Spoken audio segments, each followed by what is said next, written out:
Kung ikaw ay magsasaka ng niyog, maraming paraan para maging masagana, matatag at progresibo ang iyong negosyo. Gumamit ng rehistradong hybrid coconut seedlings at mag-intercrop ng kape o kakao sa sakahan. Pwede ring magkaroon ng manukan, kambingan, bakahan o babuyan sa iyong niyugan. Alamin lang ang iba't ibang produkto na pwedeng gawin gamit ang niyog. Lahat ng ito posible sa ilalim ng Coconut Farmers and Industry Development Plan o CFIDP. Magtungo sa pinakamalapit na opisina ng Philippine Coconut Authority sa inyong lugar upang magpatala sa National Coconut Farmers Registry System o NCFRS. Sabay-sabay tayong umasenso sa pagniniyog. Kasama ang Department of Agriculture, Agricultural Training Institute, Philippine Coconut Authority at ang CFIDP. Panahon na ng pagbabago, dahil sa ito ay kinakailangan. Tayo na magtulong-tulong na maunlarin ang mahal natin tayo.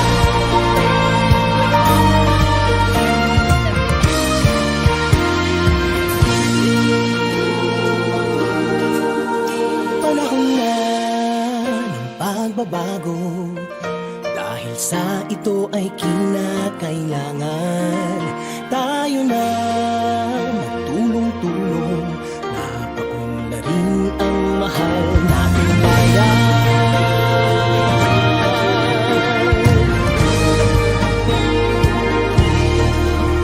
Panahon na magbabago, dahil ayos ang mga dapat ayusin. Dapat lang maging tungkulin ng bawat mamamayan dito sa atin. Ng pagbabago patungo sa pag-asenso, magsikap ng mabuti at nang guminhawa tayo. Malaki natin sa mundo at ipamalas ang bagong Pilipino at bagong Pilipinas. Panahon na ng pagbabago, nang pilitin natin ang sarili natin at nawala na ugali. Dahil sa iba sa atin ang natin. Panahon na magbabago, at magmunan sa kahit anong larangan. Ang tagumpay ay karangalan. Alay o ihandog natin sa bayan. Ang ulit ng napatunayan ng Pilipino, ang husay at takas, kagandahan at talento. Ang makipagpaligsahan kahit anong oras, ang bagong Pilipino at bagong Pilipinas.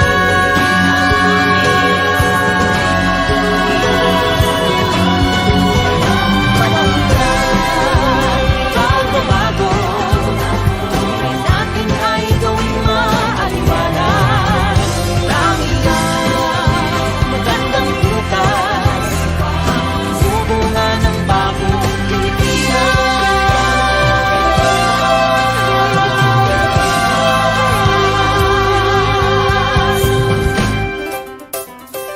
panahon na.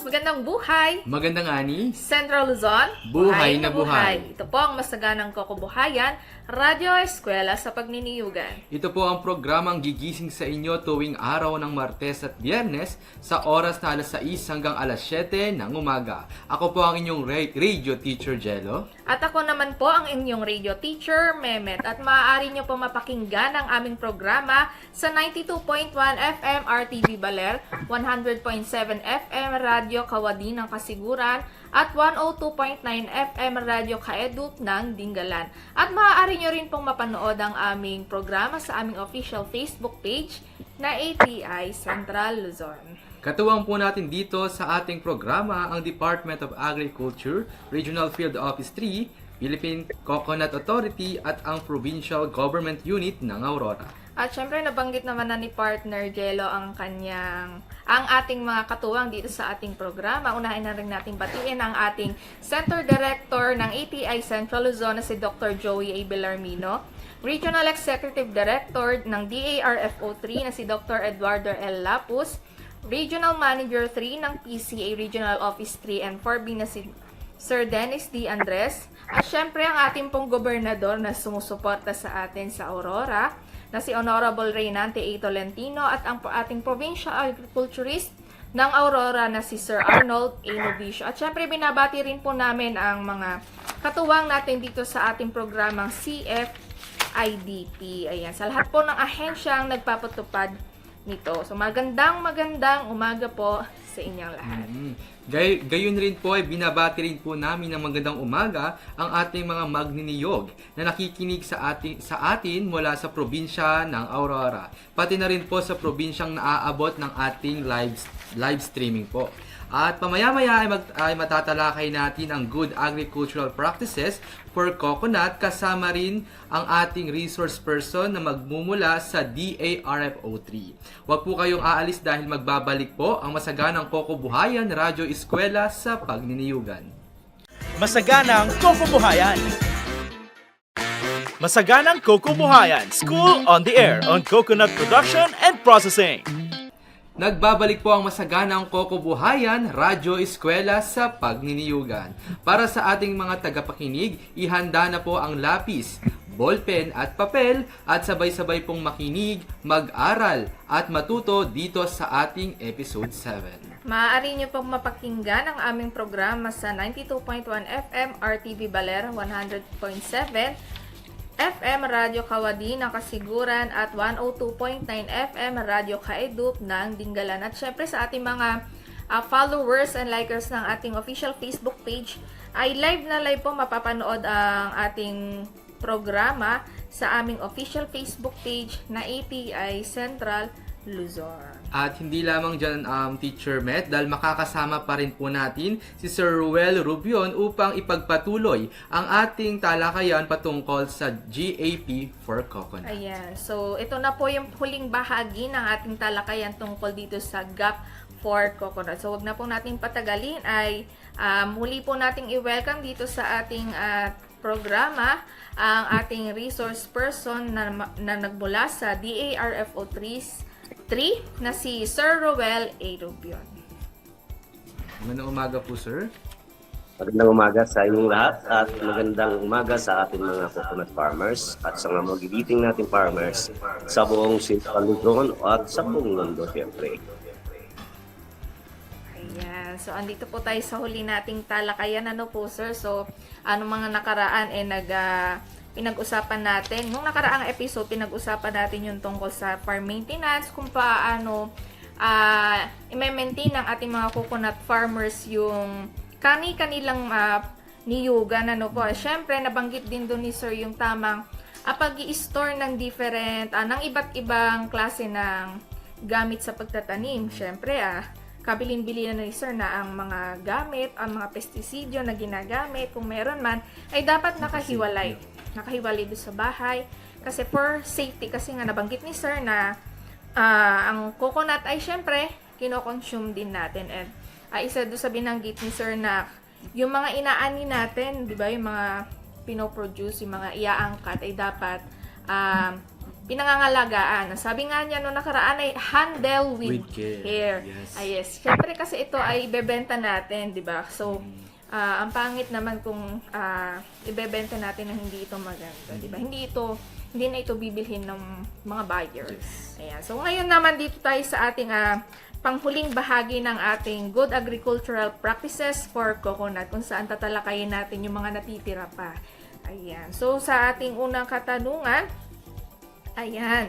So, ano-ano ba, sir, yung kailangan isaalang-alang ng mga farmers natin pagdating dito sa workers, health, safety, and welfare? Kasi diba dito sa pagniniyugan, hindi lang isang tao ang gagawa. Hindi lang isang tao ang gagalaw. So, meron tayong mga workers, mga manggagawa po dito sa pagniniyugan po natin. Yes. So ito pa yung ating pang-apat na modules, which is number 1 po is yung safety, number 2 is produce quality, and number 3 is environmental management and protection, and number 4 ito yung pang-apat natin, so workers, health, safety, and welfare, no? So pag-aralan natin o pag-usapan natin kung paano ang workers, health, safety, and welfare. So in terms of labor po o labor condition na nagtatrabaho po sa ating mga farm, ay kailangan po siya treated in accordance the rules and regulation po natin. Like sa DOL, so bawal po ang may trabador po sa farm na below 18, no? Below 18. At kailangan po kompleto po siya. Kung nakatira po siya doon sa kanyang farm, kung pinatira ng amo niya sa kanyang farm, dapat po meron siyang corresponding po na tirahan po talaga ng tao, no? At the same time po, kompleto po yan. At kung ang iba naman po, kung medyo malalaking company po, kailangan may mga benefit po na kailangan. Pero kung ordinary farmers ka lang, basta may tirahan lang po siya doon na para po talaga sa tao, no? Kasi alam niyo po, kung ay tinuturing po natin ang ating mga trabador sa farm na kaagapay na natin o kapamilya na natin, dapat po ibigay po natin ang dapat para sa kanila. Ha? Okay, pagdating naman po sa safety, so farmers should comply with the occupation safety sa health ng standard po ng DOL. For example, ito po ay kung mag-spray po siya, kailangan po i-treat gear. Imagine,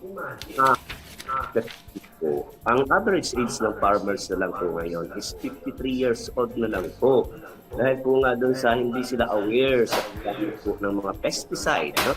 Hindi sila gumamit ng mga protective equipment before sila mag-spray. Kaya nga sa good agricultural practices, inaaral talaga namin yan kung ang safe ng ating mga trabador sa bukid, no? At the same time, dito sa training po natin, so farmers should train on appropriate handling po ng crop protection. In case man po na hindi siya nakapag-attend ng training, ang kanya naman pong may-ari ng lupa o ang boss niya naman po, siyang bahala po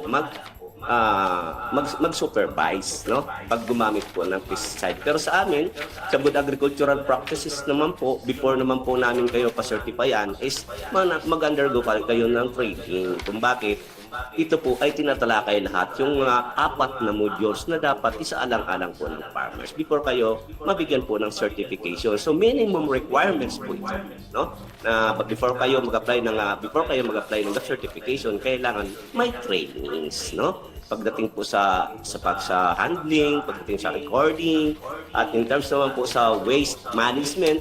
So waste management shall be in accordance with the previous Republic Act 9003, which is ito po yung Ecological Waste Management Act, no? So bawal po sa good agricultural practices po ang magsunog. Kasi mostly po ang farmers natin hindi na nila i-decompose, so kagad nila sinusunog. Dapat po i-sustain natin. So sayang naman po na magiging organic fertilizer po yan.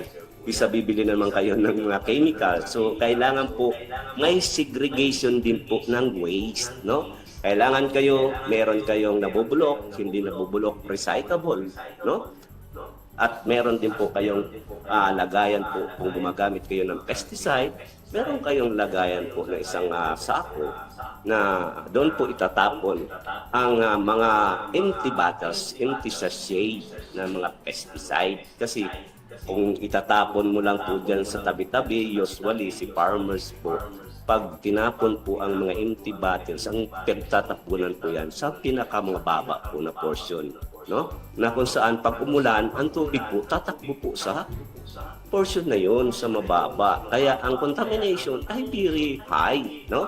Kaya siguro hindi nyo nakikita ngayon o napapansin ng ating mga farmers na small body of water lang noon, makakakuha ka na ng isda. Sa ngayon, wala na po.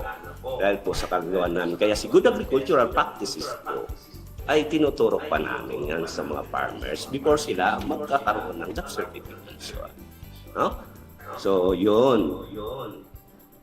Sa documentation and records naman po, no? So document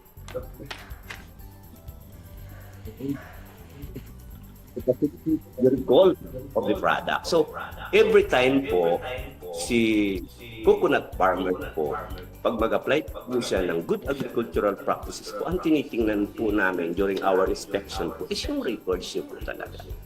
So doon pa lang sa records, makikita na namin kung sinunod po ni farmers ang proper protocol pagdating po sa paggamit ng pesticide, sa pag-harvest, o lahat po ito from primary production po to post-harvest stages po ay tinitingnan namin po ang records. Kaya po si farmers, ang start ng recording ay sa pa lang po na nagtanim hanggang po siya nag-harvest. Pag bago po kayo na nag-a-apply ng good agricultural practices, ang tinitingnan lang po namin ng records is yung 3 months records lang po muna. No? O study, yung first cycle lang na yung pag-harvest. Pero once na nag-up certified na po kayo, ang hinahanap po na namin na records po yan ay yung 2 years records na po ni coconut farmers. No? Kasi po, ang validity po ng ating certification is 2 years. No? Kaya ang hinahanap na namin pag mag-renew kayo ng UGAP certification ay yung 2 years records nyo na po. So kailangan po ni farmers mag-records, mag-start po siya na nagtanim o either po ay existing na po yan ang kanyang coconut o kailangan ang recording kung ano lahat ng mga activities po na nandun. Ano po? Okay. Yan. Ayan, so, sir, tanong ko lang, tama po, dun sa may, sa may workers' health, safety, and welfare, ang average age po dapat ng nag-a-apply po ba, or nung dapat na worker sa isang farm ay 53 years old po? O yun yung bilang ng mga farmer na nagtatrabaho ngayon sa ating mga coconut farms? Ay, hindi po. Bali, ang average age na lang, sabi ko, ayon sa statistics ng farmer, is 53 na lang po. Ayun, ang average. Ayun. Pero kapag nag-apply naman, sir, halimbawa si Sir Jello po ay mag-apply bilang farm worker po sa isang coconut farm, wala naman pong limit ang age po. Ay, kailangan po siya, wag po siya below 8. Below 18. Wag lang below 18. Below 18. Po. Pero pag halimbawa, sir, kung sa gobyerno ay merong mga retirement age, wala namang din limit dun po sa coconut farms as long as eligible at kaya mo magtrabaho po. Ano po? Yes, wala po tayong limit po dyan. But ang limit lang po natin, kailangan wag po tayong kukuha ng below 18. In case man po, merong below 18, ay kung kamag-anak po yan ng may-ari at under supervision niya po, okay lang po. Basta pagtatrabaho, nandyan po supervise po ng may-ari, ng matanda. So, sino-supervise po kung below 18? Pero bawal po talaga sa good agricultural practices ang below 18 kasi nasa batas na po natin down po yan. Kumbaga po kasi yung age gap po ng ganyan ay kumbaga hindi lamang po sa ganitong sa lahat ng atas po kasi ng pagkuha ng trabaho, talagang sinisiguridad po natin talaga yung edad ng ating mga maaari nating empleyado. Dahil unang-una kapag ito minor de edad at may something na nangyari ay talagang malaki yung impact nito sa ating halimbawa sa mga negosyo nito. Kaya pinapaalalahanan natin sa ganitong antas na mas maganda na above 18 yung kuhanin ng mga trabahador at gaya nga naman na sinasabi ni Sir, kung under provision naman po ito ay maaari na at basta sagot nyo ito, kumbaga gano'n. May waiver. Yes, permit para syempre sasagutin ng may-ari mismo yun kung sakali mang may mangyari, di ba? Ayan, so yun nga and syempre, yung nabanggit nga ni Sir din kanina, kung kayo ay syempre magtatrabaho, kailangan maka-attend ka rin ng mga training. Diba? Ayan. So, may mga training tayo dito sa ATN. For sure, may mga training din na ginagawa sa bawat municipality and of course sa PCA. Kasi, mahirap yung, yung pag-handle ng coconut farm. Baka mamaya kailangan ma-orient sila tungkol dun sa mga binanggit ni Sir na nakaraan, yung pest pest management, yung tamang handling, yung pag-maintain ng farm natin. So, yun yung mga kailangang isaalang-alang ng mga mag-a-apply or yung mga maiisipang magtrabaho sa mga coconut farms. Ayan. So, syempre, tungkol din doon sa waste management. Ayan. Magmula pa nung una, ibinabanggit na ni Sir, magmula doon sa first part ng ating episode, sinasabi na niya lagi na bawal magsunog. Ayan. Kumbaga kasi, di ba, Teacher Met, ang pagsusunog kasi hindi lamang siya nakaka-epekto para sa mga coconut farmers natin. Kumbaga nakakadagdag din siya sa tawag dito, sa yung emission. Nung last time nga, di ba, na topic din natin about sa weather condition. Like, meron tayong 26 sa agrikultura, may 26% nakaka-apekto sa mga green gases effect natin na nagiging cause din ng polluted na Kaya mas maganda talaga na alisin sa atin yung mga pagsusunog na ganito. Ayan. So, alisin, iwag naman I mean, yung mga hindi necessary kasi 'di ba meron tayong may product tayo na sinusunog. Ayan. So ito din kasi nakakaapekto dun sa ating klima nung napag-usapan nyo sa episode na climate change. Ayan. So bukod po dun sa mga pagre-record naman, sir, meron po bang dapat na isaalang-alang yung farmers? Halimbawa, meron ba dapat silang naka-provide dapat silang ng notebook para lahat ng records ay doon nila ilalagay, or wala naman pong requirement? Basta meron lang malinis na papel, hindi sa kung saan-saan. Opo, sa totoo lang, ma'am, ang mga old farmers natin, ang recording nila is calendar, di ba? Kaso lang, hindi na namin nire-require dun sa calendar kasi pag lumagpas na po yung isang taon, pupunitin na, mawawala na po yung record. So required lahat sa pagre-records is notebook po talaga ang recording. No? So ang po ni farmers sa pagre-records lang po, start from primary production, land preparation, o pag si germination, o transplanting, fertilization, weeds management, at saka fertilizer application, harvesting, irrigation. Ito ang mga records na yun na dapat nakita namin during our inspection o during our pre-assessment sa kanilang farm. Ayan. So, nabanggit ni Sir kanina, natandaan natin na kailangan kung tayo ay halimbawa kung tayo ay magpapacertify sa Good Agricultural Practices, itong coconut natin, kailangan yung record nila ay nung 2 years ago pa, tama, sir? Pag renewal po siya, 2 years records ang hinahanap. Pag nag-renew. Pero Okay. kung applicant po siya, 3 months lang po ang tinitingnan ko na. Okay. So, ayun. Yun, talagang record talaga yung tinitignan kasi titignan kung consistent ba, Yes. for example, sa pagpapataba, di ba? Tapos sabi nga na, sir, dapat sinusunod yung mga proper protocol pagdating sa halimbawa, isa na ngarang dito kung kung nakakapagsunog ba. Kasi isa sa mahalaga sa record na to para makita ng mga mag-check kung nasusunod ba nila yung mga dapat nasundin. Para hindi maka-apekto ito sa mga coconut farmers, kundi hindi ito maka-apekto sa mga iba't iba pang mga sangay na maaaring sobra yung balik sa kanila. Ayan. And then, tama, sir, di ba, hanggang sa magmula sa pagkatanim nila hanggang sa mai-harvest nila, kailangan po naka-record kung ilan yung inanay, ilan yung binenta. Lahat na activities during that time ay kailangan i-records po yan. So, tiyaga lang po yan sa pagre-record. Kasi, record is very important for traceability po. From the root word trace. So, may matitrace tayo na matitrace natin kung saan nagkakamali sa farmers. Ang bawa, kung isang farmers, IGAP certified na siya, may recording siya, tapos bumili ang consumer sa kanya, makita siya. So, ano ka mali? So, matitrace kung saan nagkakamali ang kanyang practices.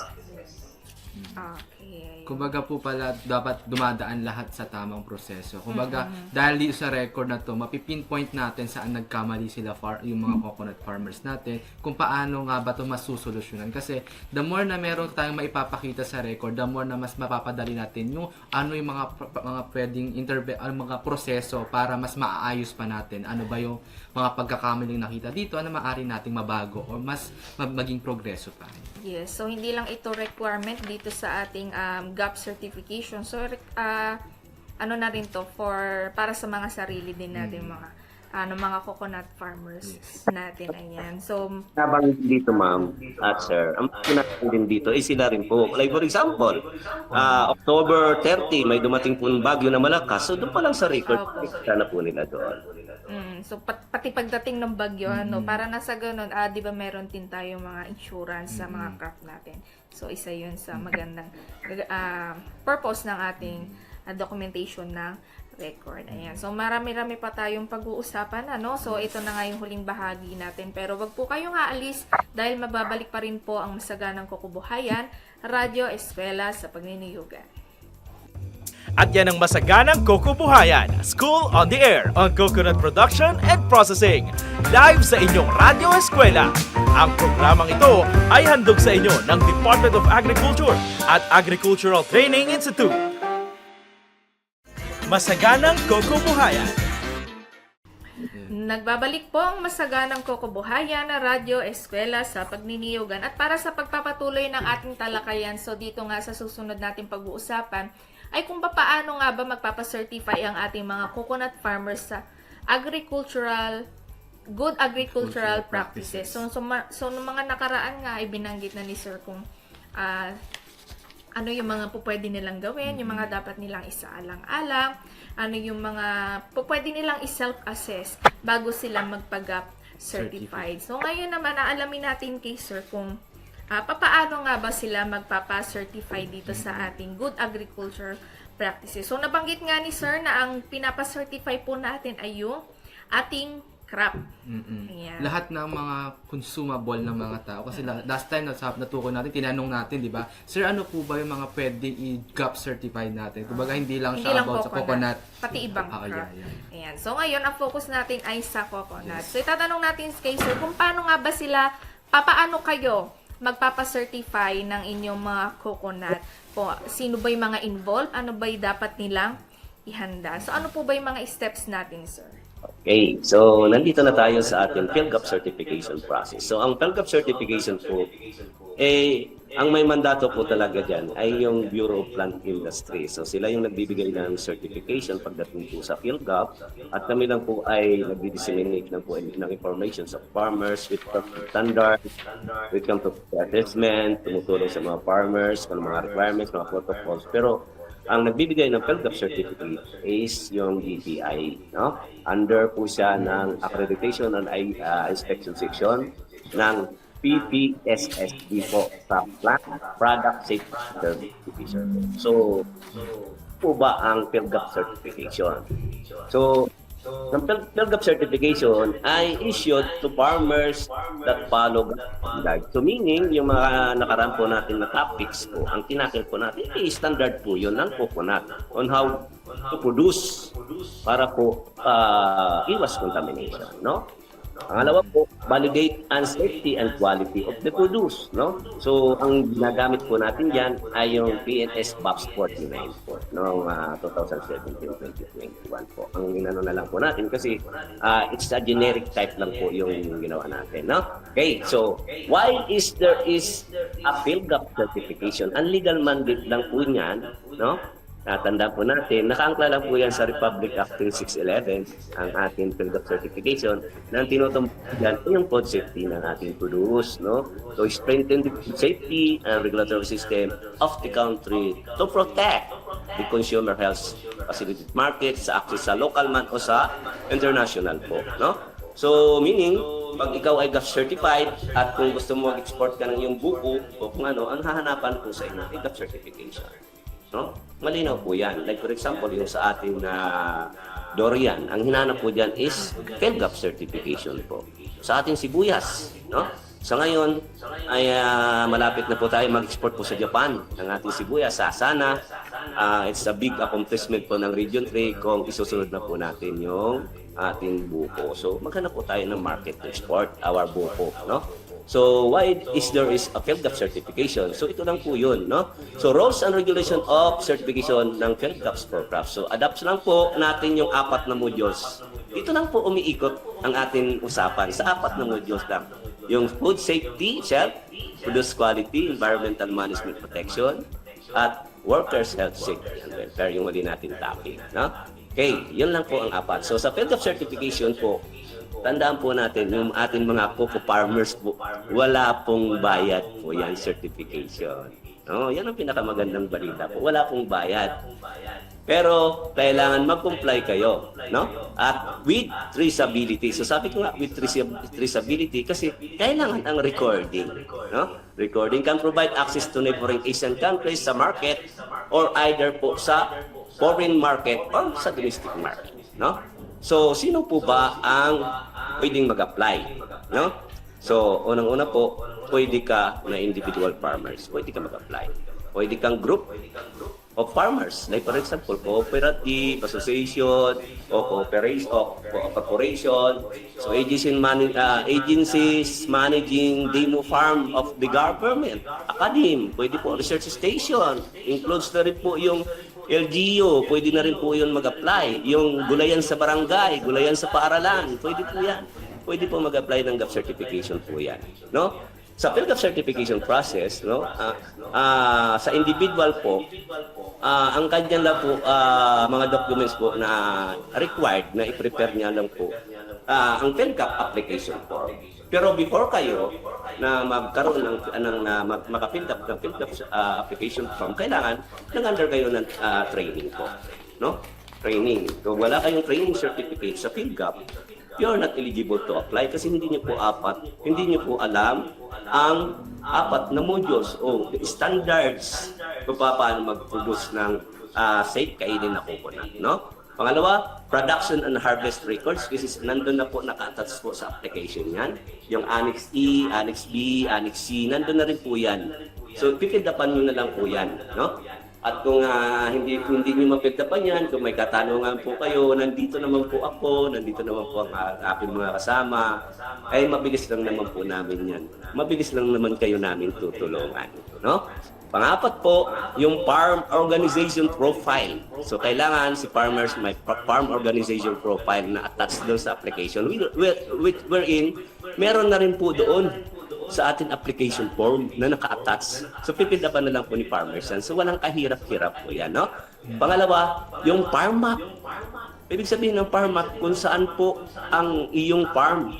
Halimbawa, ang farm mo ay saan po ba? Ano po ba ang palatandaan para marating natin ang farm? Kasi usually, sa mga katulad po namin, halimbawa, nasa Baler ka, hindi naman po namin alam kung saan yung farm mo. So, unang-una, hanapin po namin yung barangay hall kung saan kayo na barangay.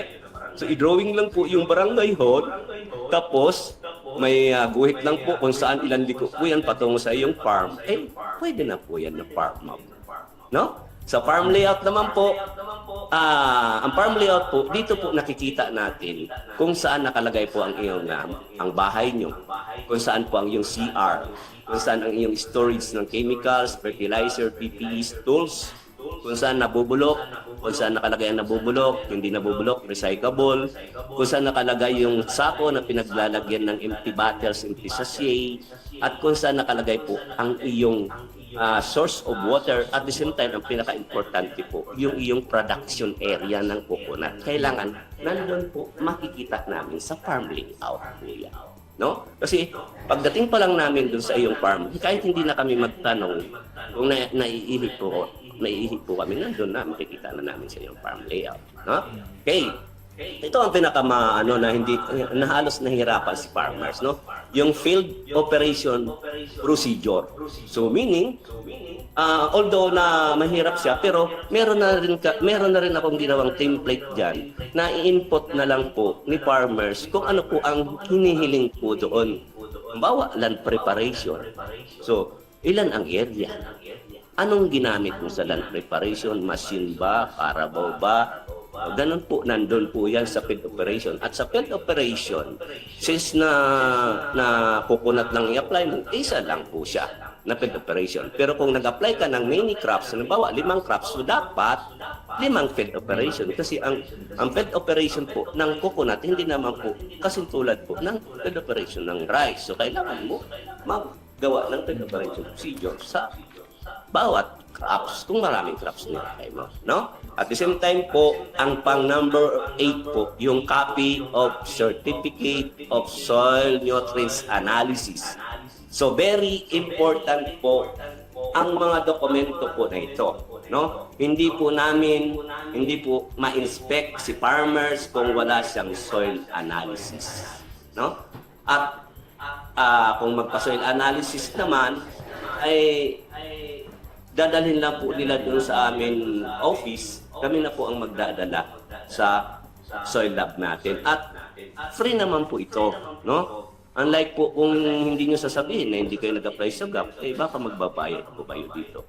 At ang soil analysis ay ano lang po yan, 1 kilo lang po ang hinihingi namin po dyan. So basta kukunin nyo po in random, no? Tapos i-incorporate nyo, kung baba lamang 5 sample yan, incorporate nyo, tapos kumuha lang kayo ng 1 kilo, na i-air dry nyo lang po, dalhin nyo sa amin, eh, dadalhin na po namin sa soil laboratory natin dyan sa region po yan.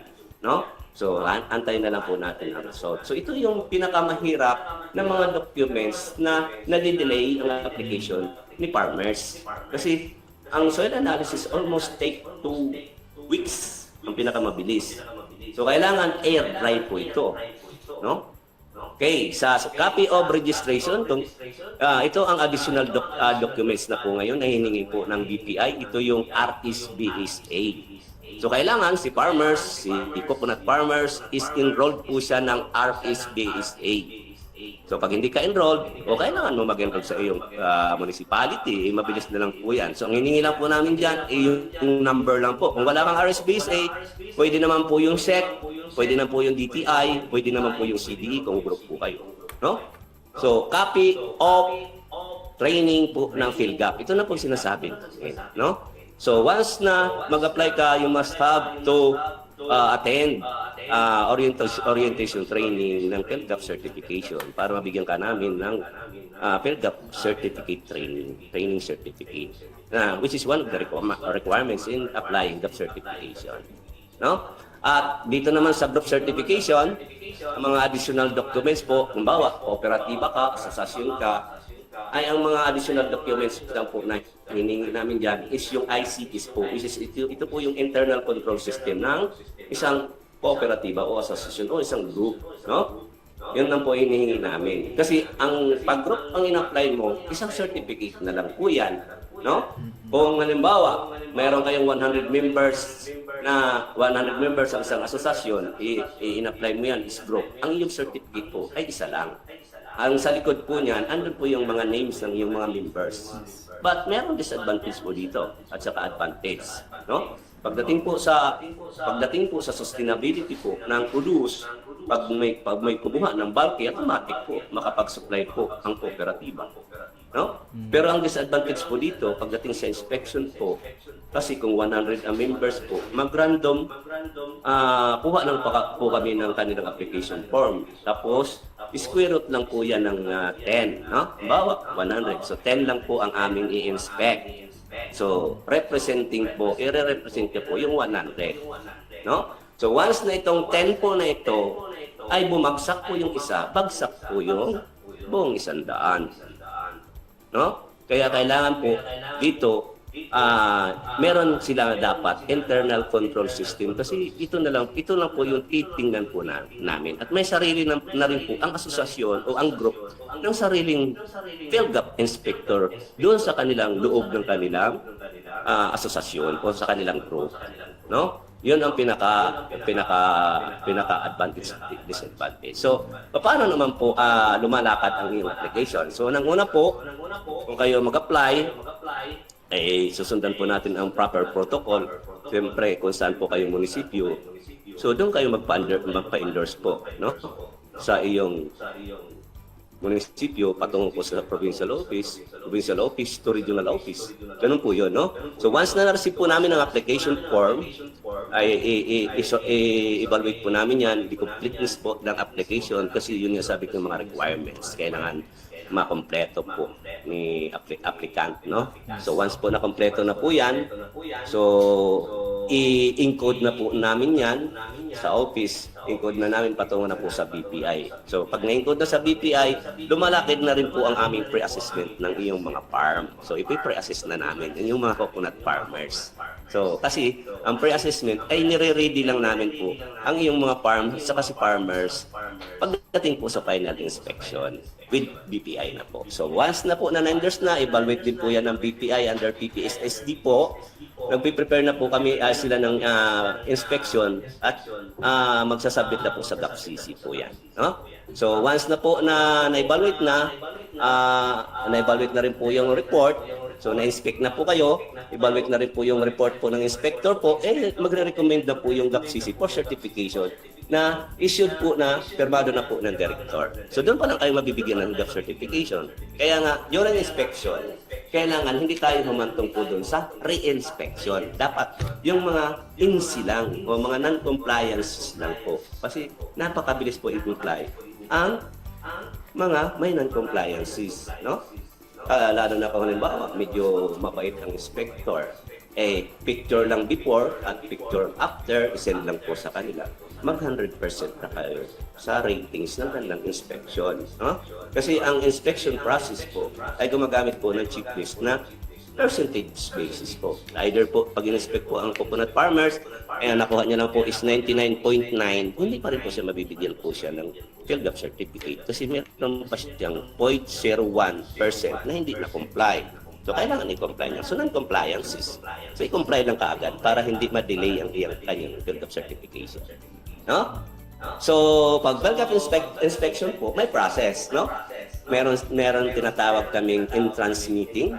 Nakausapin po si farmers na kung paano siya i-inspect. At meron din pong field inspection. Automatic po yan. Kahit 10 hectares po yung iyong bukuhan o yung taniman po ng coconut, ikutin po yan ni farmers, ay ni inspector. Pero depende sa strategy ni inspector. No? Sa pagdating pa lang, kung ako naman ang inspector, pagdating pa lang, kung nakikita ko naman na walang risk yan, hindi ko na siya ikutin ng gusto. Meron na akong part na titingnan para i-inspect ko. So, pagkatapos po niyan, nag-field inspection, tapos ng interview po, meron na po tayong exit meeting na sinasabi. Ang exit meeting, so ito na yung verdict po na result ng inspection kay coconut farmer. So, ano yan, sasabihin na lead inspector kung ano ang result ng kanilang, kung ano nakikita doon sa kanilang during inspection. So, tandaan po natin, ang mga inspection team po ay composed po ng designated at deputized inspector coming from regional offices o coming from NSQCS. At dito rin po, pwede rin po kami sumama. Pwede rin po kayong sumama sa LGU, pwede rin po sumama during inspection. Pero ang kapilang po natin is observer lang po tayo. No? Okay. So may entrance meeting po yan, no? Inspection. Okay? At kailangan po sa field inspection, may standing crops po si farmers during inspection. Kasi kailangan, pag in-inspect yan, makikita na may tanim ka talagang nyog. Anong inspect po nila kung walang tanim nun yun? Kung walang tanim. So, kung walang tanim, i-divert namin yung inspection. Okay? Yung exit meeting na sinasabi, i-verdict na po si farmers kung ano. So, ang monitoring po ng PhilGAP certified farms, once a farm is granted with PhilGAP certificate, it shall be subjected po ng monitoring for compliance at least once a year po. So, may surprise visit po si inspector kung talagang sinusunod niyo po ang proper protocol pagdating po sa CAP, no? So, the frequency of monitoring shall be based on the inspection and monitoring report. So, meron na naman kaming checklist po dyan na binabasihan o meron checklist po si BPI na gagamitin naman po para po kayo doon sa monitoring, no? So, ang inspection po, ang interview sa inspection po, ibase po sa checklist. Hindi po moro-moro po ang tanong sa inyo. So meron si BPI na checklist na sinusundan po ng mga tanong. Kung ano po yung mga tanong. No? Okay. Yun. So, siguro, kung may tanong, Okay, sana na-note nung ating mga coconut farmers yung list, yung mga sinabi ni Sir, mga listahan. So, andyan yung kailangan. Meron tayong validation for seating quality ng produce ng ating mga na-harvest ng mga coconut. Andyan din yung kailangan meron tayong farm map. Kasi nabanggit ni Sir doon sa mga nakaraang episode niya ay meron tayong tinatawag na site mapping. So, related yan dyan. Paano yung farm layout ng ating parang nabanggit ni Sir, simpleng lang yung Malocate lang kung Oo. saan mismo yung farm na yun. yes, so simpleng mapa. Di kung mayroon po tayong magandang mapa, edi mas mabuti po. Ayan, so andyan din. Kailangan meron din tayong mga copy ng mga dokumento katulad na sinabi ni Sir. Meron tayong soil nutrient analysis. So yung 1 kilo lang po ang hinihingi ng ating PhilGap panel na mag-observe sa ating mga farms. And syempre yung copy of registration ng RSBSA. So, tanong ko lang po, Sir, RSBSA lang po or kasama na rin dito yung NCFRS? ang hiningi lang po namin, RSBSA lang po. Di ba may mga number lang po siya? Actually, doon nahirap po customers. So, pag punta ka sa iyong munisipyo, bibigyan ka ng number ng iyong mouse office. So, yung number na yun lang po kukunin namin kasi ililista lang po namin sa documents po na enroll po kayo ng RSBSA. Okay, yun po. So, simple lang. Bigyan nyo lang po sila ng copy. Po? So, kailangan, Sir, ba itong copy ay original o photocopy lang o Xerox? Hindi po. Kahit na number lang po ang i-text nila sa amin. Number lang mismo. Okay. Bali, di ba po sir yung mga form na kailangan fill upan ng mga like yung sinabi niyo po kanina yung mga templated po, like doon sa mga sa mga kailangang ibigay ng mga na fill upan ng ating mga coconut farmers sa mga gustong magpa-PhilGap certify po, ay mga templated naman na po yung maaring maging guide nila para mas mapadali po yung proseso nila. Para lahat ng compile po ng document na kinakailangan nila, once na ipinasa ay maging maayos po yung proseso, sir. Yes, sir. Tama po. Oo, tama po yan. Kasi po, sa Region 3, hindi na po talaga namin sila pinahirapan. Kasi si farmers, nagre-farmers po nga siya eh. Kasi imagine, sir, magpupunta ko sa bukid, alas 4 ng madaling araw, uuwi ako alas 6. Kasi mag-ano pa ako kanya. Kaya ang ginawa ko, naggawa na kami ng template para i-cook na lang po nila. Lahat po yan, pag binigay po namin ng application form, together with documents attached to, nandun na po lahat, kompleto na po yan. So pag napinta nila, pwede na po nila isubmit sa amin. Ang ano lang po dyan, ang magdi-delay lang po yung soil analysis. Yes po. Okay. So, ito po yung mga forms po na ito, sir, ay maaari po nilang kuhanin sa kanilang munisipyo o downloaded, na ida-download po ito. Yes po, pwede naman sa download. Pero pwede naman po kami kung saan po sila, banda, pwede naman po magpadala po doon sa kanilang mouse office. Padala po sila ng email sa amin para i-send po namin through emails po. Okay. Sa mga interesado po, mag-email lang po pwede sa ETI and then po pwede din naman sa DARF o meron po tayong kanya-kanya Facebook pages na maaari nyo pong i-message. Ayan. So, nabanggit ni Sir kanina na meron kahit yan ay 10 hektarya ay magkakaroon pa rin ng field inspection. So, ito talagang mabusisi ang pag-i-inspect dito sa mga nagpapag-GAP certified. And syempre, nabanggit ni Sir yung mga field inspector natin na magbumula sa iba't ibang region, sa iba't ibang rehiyon, nang sa ganon ay maiwasan yung pagiging bias. Ano po, Sir? Tama po. Tama po. Ayun. So, Tapos ang pag din nila, syempre asahan din nila, sinasabi ni sir na once a year may mga surprise inspection tayo. Dahil meron nga tayo syempre na asang dito tayo sa terminal yung coconut, kailangan sa mismong field or sa sakahan nyo, talagang meron kayong tanim ng mga coconut. Baka naman kasi nagpapa-certify kayo pero ang mga tanim nyo pala ay hindi naman connected sa coconut or iba pala yung nailagay nyo doon. Kaya kailangan pag in-inspect sila, yung kung ano yung kinukuha nyo, dapat andun yung agricultural crops or like coconut na mismo nakatanim doon sa mismong sakahan. ayan. And syempre din kasi kailangan maging handa para na sa ganun. Anytime na dumating sila. For example, yung mga mga alituntunin ba dun sa PhilGap on Coconut ay nasunod ba. Ayan. So, syempre, may mga checklist na binanggit si Sir. So, sana na isa-isa or naitala ng ating mga listeners and viewers. So, po pwede nyo naman pong, kung kayo ay nakikinig at nanonood sa Facebook Live, ay po pwede nyo naman pong i-replay ulit. Yes. Na sa ganun ay may take down notes nyo po yung mga nabanggit ni Sir na mga checklist para sa mga magpapa-certify sa ating PhilGap. Ayan. So, dito nagtatapos ang ating talakayan tungkol sa good agricultural practices on coconut or coconut. Ayan. So, maraming salamat po, Sir Rubian, sa pagsama sa amin sa tatlong episode ng ating talakayan sa good agricultural practices on coconut. So, meron po kayong ibang mensahe or gusto pa pong sabihin bago tayo magtapos, sir?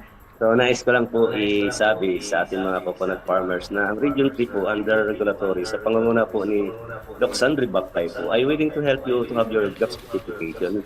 We extend our two hands po to help you to have your GAP certification. Basta sabihin niyo lang po, pupuntahan kayo namin kung gusto niyo po ang mga trainings, mag-request lang po kayo ng training po. Ang team po na RGAP o Regional GAP Team, hindi pong pumunta sa inyo kahit saan tulong po. No? Although na si regulatory wala po siyang pondo pagdating po sa trainings, pero ang ating mga bagong program po ay mababalik naman po sila. So tinutulungan po tayo pagdating po sa pondo. At mabait naman po talaga ang ating regional director. So very supportive po pagdating po sa mga activities, pagdating po sa pagdating sa training. Ayan. So, maraming salamat po sa DARFO, especially po sa ating nagtalakay ng GAP for Coconut na si Sir Rowell R. Rubian. Ayan. So, wag po muna kayong alis sa ating mga Coco Friends dahil magbabalik po ang Masaganang Kabuhayan, Radyo Eskwela sa Pagniniyogan. Makinig at matuto on air. Dito lang sa Masaganang Kabuhayan, School on the Air on Coconut Production and Processing. Magdunyog ka ba? Gusto mo bang palaguin ang iyong negosyo? Sagot ka ng Masaganang Kabuhayan School on the Air on Coconut Production and Processing. Matuto ng tamang kaalaman at mga paraan sa pagtatanim, pangangalaga, pag-ani at pag-develop ng iba't ibang produktong hango sa niyog. Lumahok sa libreng pagsasanay on air, handog sa inyo ng inyong Radyo Eskwela, hatid ng Department of Agriculture at Agricultural Training Institute. Makinig na sa Masaganang Kabuhayan School on the Air on Coconut Production and Processing. O huwag liliban ha, dapat laging present.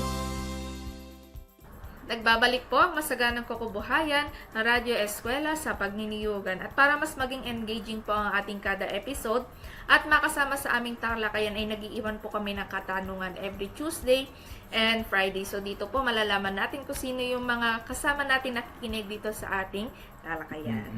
At napakasigasig na sumagot ang ating mga tagapakinig at tagapanood dito sa ating live streaming at lalong-lalo na sa mga radio sa iba't ibang probinsya, munisipalidad ng Aurora. Dito pa sa ating programa, ang ating mga tagapakinig, tagapanood ay maaaring manalo ng 100 peso worth of load. Isa lamang po ang aming pipiliin na sa bawat episode. Ayan, random po ang magiging proseso ng aming pagpili base sa mga sumunod at gamit ang mga text message. At para naman po sa text question natin ngayong episode, ilang kilo ang hinihingi ng PhilGap para suriin ang soil content at ulitin ko, ilang kilo ang hinihingi ng PhilGap sa soil nutrient analysis. Ayan. Maaari nyo po itong isend ang inyong sagot. I-text lamang ang inyong buong pangalan, space, edad, space, address, at isend ang inyong kasagutan sa numerong 0991-992-8235. Ayan. At So, ulitin ko po yung katanungan. Ano po, ilang kilo po yung hinihingi ng PhilGap sa soil nutrient analysis? So, ilan nga po ba? Ayan. So, kanina po ay binanggit yan ng ating resource person. Ayan, sana po ay naitala nyo po. Ano po? Ayan. Isang oras na hitik na impormasyon na naman po ang ating pinagsaluhan ngayong ikapitong episode. Hanggang sa susunod na episode, magsasama-sama tayong muli sa Biyernes, araw sa susunod. Hanggang sa susunod na episode, magsama-sama tayong muli sa Biyernes sa ganap na alas 6 hanggang alas 7 ng umaga. Sa mga iba't ibang mga radio station tulad ng 92.1 FM RTV Baler, 100.7 FM Radyo Kawadi Kasiguran at 102.9 FM Radyo Kaidup ng Dingalan. Muli, ako po ang inyong radio teacher, Jello. At ako naman po ang inyong radio teacher, Meme. At ito po ang Masaganang Kukubuhayan, Radyo Eskwela sa Pagniniyugan. Magandang buhay. Magandang ani. Central Luzon, Buhay na buhay.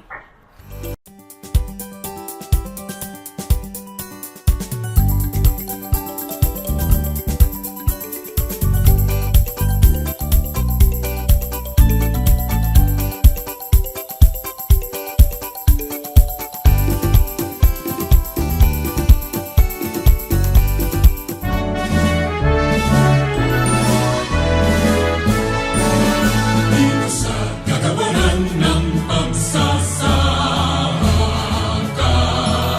dito magmumula ang tunay na paglilingkod sa bansa.